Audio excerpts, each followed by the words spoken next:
Saudações! Sou a tutora da disciplina de Pragas e Doenças dos cursos de Agronegócio e Desenvolvimento Agrário da Uniced. E hoje vamos à nossa primeira aula, em que vamos falar sobre o manejo integrado de pragas agrícolas. Não podemos falar de manejo integrado de pragas agrícolas sem antes definirmos os conceitos. Então, é importante aqui perceber o que é que são pragas, o que é que são doenças, quando é que nós podemos considerar um determinado animal praga e quando é que nós podemos considerar doença. As pragas são organismos que são capazes de causar danos às plantas, podendo ser insectos, ácaros, fungos, bactérias e nemátodos. Estes organismos têm diferentes aparelhos bucais que, em algum momento, a cada tipo de aparelho bucal causa um dano diferente às plantas. Cada praga tem uma preferência em termos de plantas, seja hortícola, seja cereal, tubérculo. Então, as pragas elas têm uma preferência. Os danos causados pelas pragas são avaliados pelo nível de danos que eles podem causar. Então, há que se fazer um cálculo para avaliar o limiar econômico e o nível econômico de danos que podem ser causados. Só assim, nós podemos considerar um determinado organismo uma praga. Essas perdas econômicas devem ser calculadas. Nós temos que achar o limiar econômico e o nível econômico de danos. Só assim nós podemos considerar um organismo praga. Estes organismos, quando são considerados pragas, eles têm a capacidade de devastar o campo do produtor, levando assim a quedas de produção e, consequentemente, prejudicar o produtor economicamente. As doenças. As doenças são causadas por agentes patogênicos, tais como fungos, nemátodos, bactérias e vírus, que são capazes de causar algumas lesões nas plantas, afetando assim o seu crescimento, desenvolvimento e a sua reprodução. Já definimos pragas e já definimos doenças. Para melhor entender a matéria, vamos agora definir o conceito de danos e danos econômicos.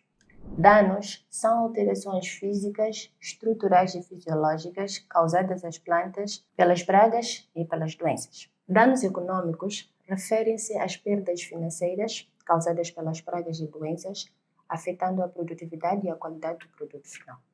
O nível econômico de danos é o ponto em que os custos de controle de pragas e doenças é justificado pela redução de perdas de produção.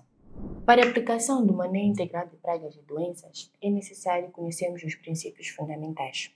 Passo a citar alguns aqui que é para podermos entender como podemos aplicar o manejo integrado de pragas. O primeiro, análise de risco. Na análise de risco, as pragas que representam um risco para a cultura devem ser detectadas e deve-se avaliar o nível de danos que pode causar para a planta. De seguida, temos o monitoramento. No monitoramento, deve-se realizar uma monitoria regular das pragas para detectar a sua presença no campo e avaliar a sua população. Não basta encontrarmos uma única praga ou um único organismo numa planta e de repente decidirmos que é praga. Não, para que possamos decidir que é praga, nós temos que perceber qual é o número de população que está presente no nosso campo. E só aí nós podemos também avaliar o nível econômico de dano que ela pode estar a causar, associado ao número da população, e que vamos determinar se podemos ou não fazer o controle desta praga ou ainda se podemos denominá-la como praga. A seguir, temos o limiar de ação. O limiar de ação baseia-se no estabelecimento de um limiar de ação para cada tipo de pragas, abaixo do qual não é necessária intervenção. Então, nós podemos ter a presença de uma praga, mas se o limiar de ação for baixo, não há necessidade de fazermos o controle. De seguida, temos como princípio fundamental também a combinação de métodos. Na combinação de métodos, nós temos que utilizar uma combinação dos métodos de controle, que mais para frente vamos dizer quais são esses métodos. Que nisto nós podemos incluir os controles culturais, biológicos, físicos e químicos, fazer uma integração de todos esses. Também temos a seleção dos métodos. É importante, sim, fazer a seleção dos métodos para sabermos qual é o controle mais adequado para cada tipo de praga ou para a cultura. também. De seguida, temos a avaliação da eficácia. Vamos fazer a avaliação regular da eficácia dos métodos de controle que nós vamos usando. É importante que em cada época ou em cada campanha, se a gente seleciona determinado grupo de métodos para usar no manejo integrado de pragas, que na campanha seguinte a gente troque para outros métodos, mas temos que fazer uma avaliação de como foi a aplicação do método ou dos métodos anteriores. E por último, temos que fazer a adaptação e ajuste. Na adaptação e ajuste, é importante fazer o ajuste e adaptação de todos os métodos de controle de acordo com a mudança das populações de pragas e também de acordo com o nosso ecossistema. Quando falávamos de princípios fundamentais para a aplicação de manejo integrado de pragas, abordei sobre os métodos de controle. Passo agora a citar e explicar sobre os métodos de controle que estão envolvidos no manejo integrado de pragas. O primeiro é o método de controle cultural.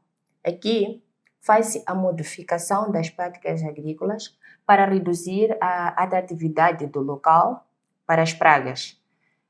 Como, por exemplo, nós podemos fazer a rotação de culturas no nosso campo e também fazer escolha de variedades resistentes e também a gestão de solo. Na escolha de variedades resistentes, nós temos que ver o nosso provedor de insumos, se realmente ele tem sementes de boa qualidade, sementes que sejam resistentes às pragas que são predominantes ou que preferem esta cultura.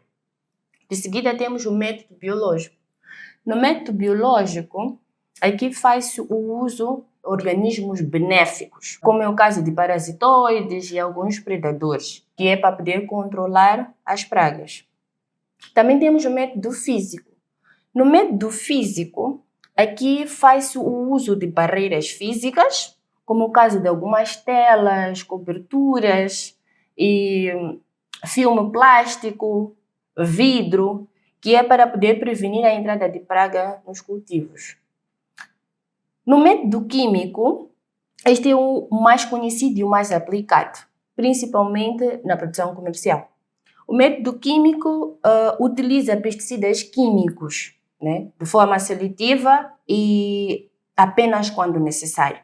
Aqui nós temos que avaliar o nível econômico do dano, o limiar econômico, que é para poder aplicar o método químico. Então, ele só é aplicado, os produtos químicos ou pesticidas químicos só são aplicados caso seja necessário. Então, devemos escolher o produto e que seja um produto que tenha um impacto mínimo no ecossistema. Agora vamos falar um pouco das vantagens e de alguns desafios do manejo integrado de pragas. Como vantagens, nós temos a redução do uso de pesticidas. Estamos a falar de pesticidas químicos, os que podem ser prejudiciais para o nosso ecossistema. Então, o controle integrado de pragas, ele pode reduzir significativamente o uso de pesticidas químicos, minimizando o impacto ambiental e a contaminação dos alimentos. Como sabem, depois de fazermos uma aplicação com produto químico, nós temos que observar o intervalo de segurança. E este intervalo de segurança está patente no rótulo de cada pesticida. É muito importante observar, porque se nós formos a ingerir este alimento antes de passarmos o intervalo de segurança, pode ser nocivo à nossa saúde. A outra vantagem é a melhoria da saúde do ecossistema. O controle integrado de pragas, ele promove a saúde do ecossistema, mantendo assim a biodiversidade e o equilíbrio ecológico. E por último, tem como vantagem o aumento da eficiência. O controle integrado de pragas, ele pode ser mais eficiente do que o uso de pesticidas químicos, pois ataca as pragas de forma mais seletiva e de forma sustentável. Por hoje é tudo, nos vemos na próxima aula. Unisced. Ensino online, ensino com futuro.